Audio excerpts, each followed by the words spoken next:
It was a night like any other, or so I thought.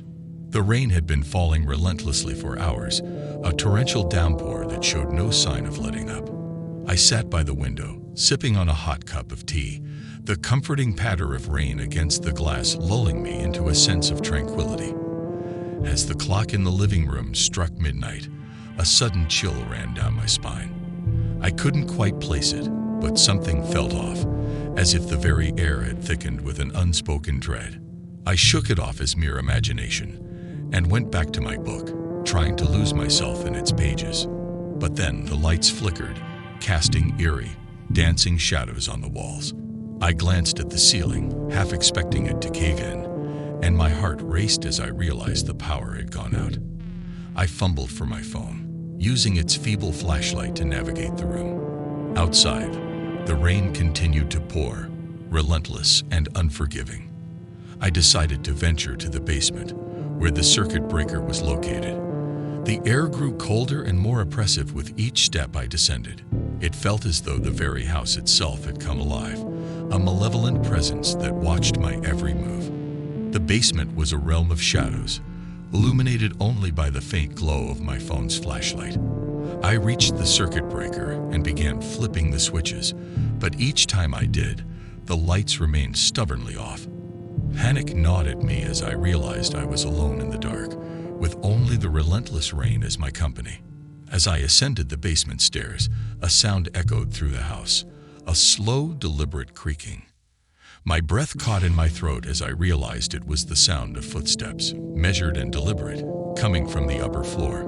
My heart raced as I considered the possibility of an intruder, but what kind of intruder would brave the stormy night? Fear gripped me, and I tiptoed up the stairs, my every footfall drowned out by the pounding rain outside.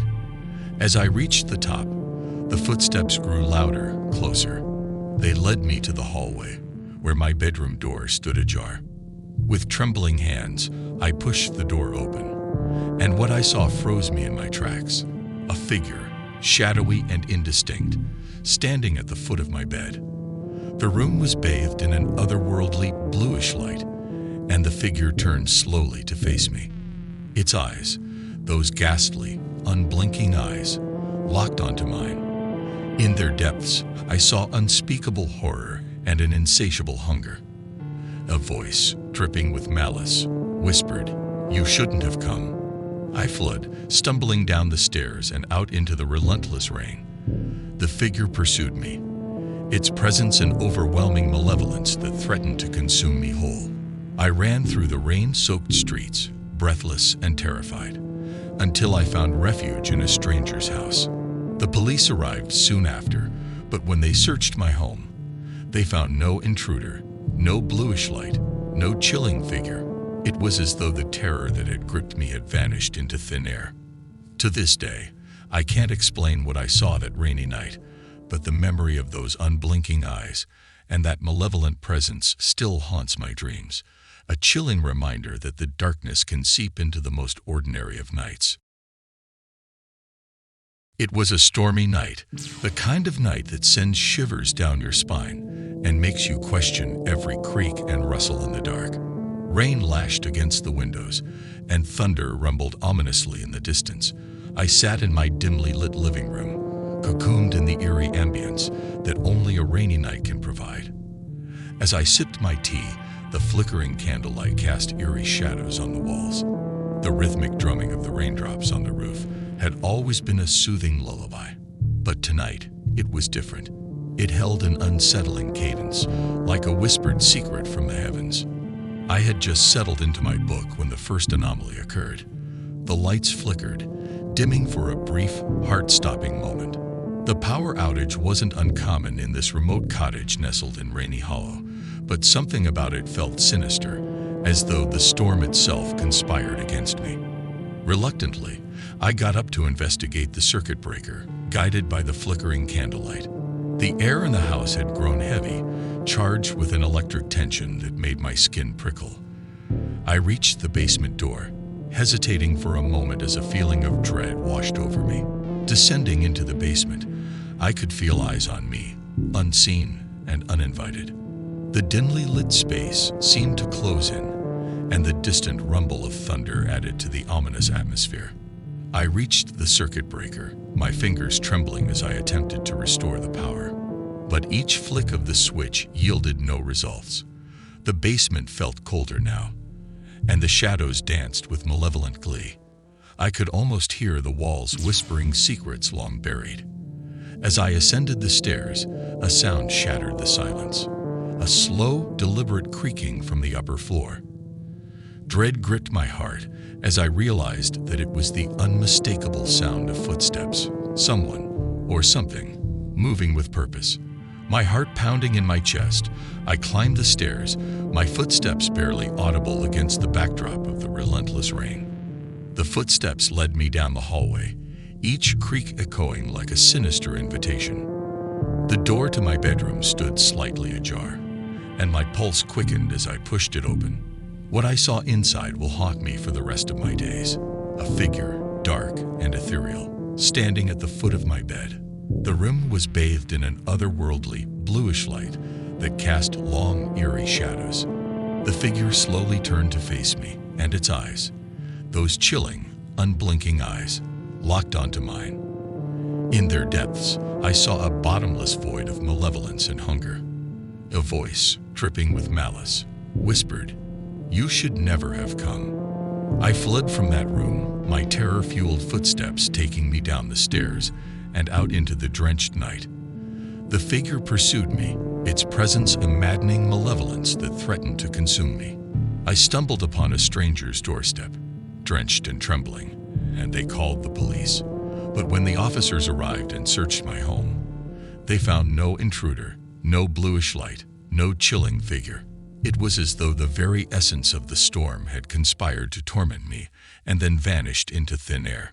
To this day, I can't explain what happened on that rainy night in Rainy Hollow. The memory of those unblinking eyes and that haunting presence still lingers in my nightmares, a chilling reminder that even the most peaceful of nights can turn into a terrifying ordeal.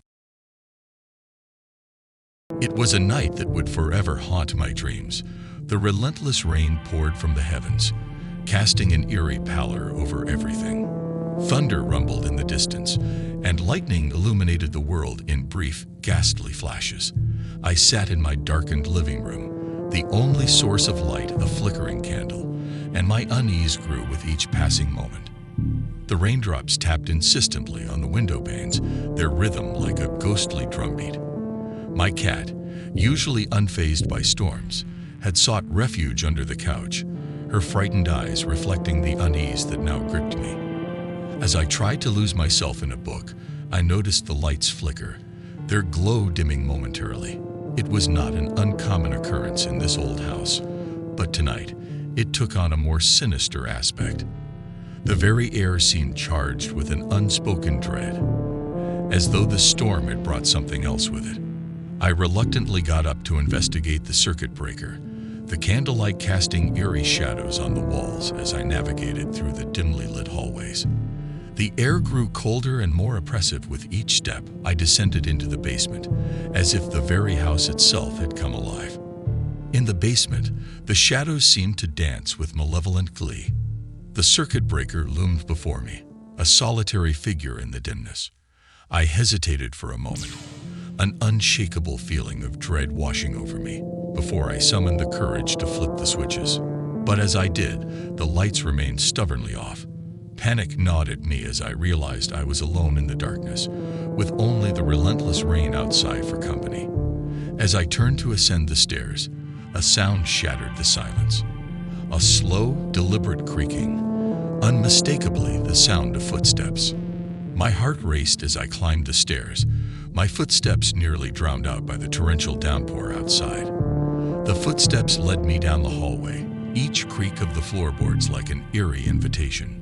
My bedroom door stood slightly ajar, and I pushed it open with trembling hands. The room was bathed in an otherworldly bluish light, and at the foot of my bed stood a figure, shrouded in shadow. The figure turned slowly to face me, and its eyes, those unblinking, soulless eyes, locked onto mine. In their depths, I saw a bottomless void of malevolence and hunger. A voice, dripping with malice, whispered, "You should never have come." Terrified, I fled the room, my footsteps echoing in the empty hallway as I rushed outside into the drenched night.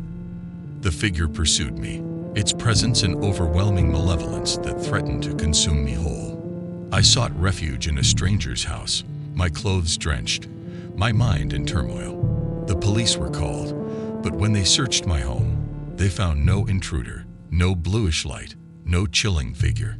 It was as though the storm itself had conspired to torment me and then disappeared into the night. To this day, I can't explain what I experienced.